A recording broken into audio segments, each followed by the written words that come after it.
இப்போ நம்ம ஒரு முக்கியமான விஷயம் வந்து பேச போகிறோம். இதில் வந்து பார்த்தோம் அப்படின்னா, நான் வந்து சில கொஷின்ஸ் கேட்பேன். ஆனால் இந்த கொஷின்ஸ்க்கு வந்து நீங்கள் இங்கே ஆன்சர் பண்ண தேவையில்ல. நீங்கள் உங்களுக்குள்ளேயே ஆன்சர் பண்ணிக்கிட்டிங்கன்னா போதும். ஸோ ஃபஸ்ட்டு, ஒரு காலத்தில் நான் வந்து ஒரு டான்ஸராக இருந்தேன், சிங்கராக இருந்தேன், நான் வந்து ஒரு ஆர்டிஸ்டாக இருந்தேன், அந்த மாதிரி ஒரு ப்ரொஃபஷ்னலில் இருந்தேன் அப்படின்னு சொல்லிட்டு இருக்க நீங்கள் இன்றைக்கும் அதே மாதிரி இருக்கீங்களா? செகண்ட் கொஸ்டின், உங்களில் எத்தனை பேர் உங்களுடைய கனவுகளை தொலைச்சிட்டு இருக்கீங்க? தேர்ட், உங்களில் எத்தனை பேர் உங்கள் லட்சியத்தை விட்டுட்டு இருக்கீங்க?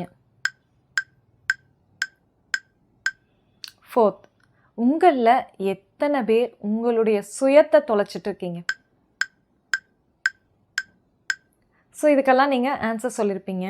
இந்த மென்டல் ஓவர்லோட் அப்படிங்கிறது வந்து பார்த்தோம் அப்படின்னா உங்களுடைய சுயத்தை தொலைக்க வச்சுட்டே இருக்குது. ஒரு கட்டத்தில் உங்களுடைய சுயத்தை முற்றிலுமாக தொலைக்க வச்சிரும். நீங்கள் அப்படிங்கிற ஒரு ஆள் இல்லாமையே போயிடுவீங்க. எனக்கும் சேர்த்து தான் சொல்கிறேன். இந்த மென்டல் ஓவர்லோட் அப்படிங்கிறது என்னைய நான் அப்படின்னு சொல்லிக்கவே முடியாத அளவுக்கு மாற்றிரும், என்னைய தொலைக்க வச்சிரும்.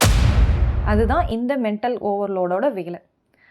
இதை வந்து பர்சனலாக நானும் ஃபேஸ் பண்ணியிருக்கேன். எனக்கும் இந்த மென்டல் ஓவர்லோட் வந்து இருக்குது. இப்போ நான் வீடியோ எடிட்டிங் பண்ணிகிட்ருக்கேன், வீடியோ வந்து இப்போ நான் பேசிகிட்ருக்கேன் அப்படின்னாலும் என்னுடைய மைண்ட்குள்ளே நிறைய விஷயங்கள் பேக்ரவுண்ட் ப்ராசஸாக போயிட்டு தான் இருக்குது. இதுலேருந்து எப்படி நான் ரிலீவ் ஆகி ரிட்ரைவ் ஆகி வெளியே வந்தேன் அப்படிங்கிறது தான் அடுத்த கொஷின். எனக்கும் மென்டல் ஓவர்லோடு இருக்குது. ஆனால் அதை நான் எந்த அளவுக்கு ரெடியூஸ் பண்ணிக்க முடியுமோ அது எல்லாத்தையுமே நான் ரெடியூஸ் பண்ணிக்கிட்டேன்.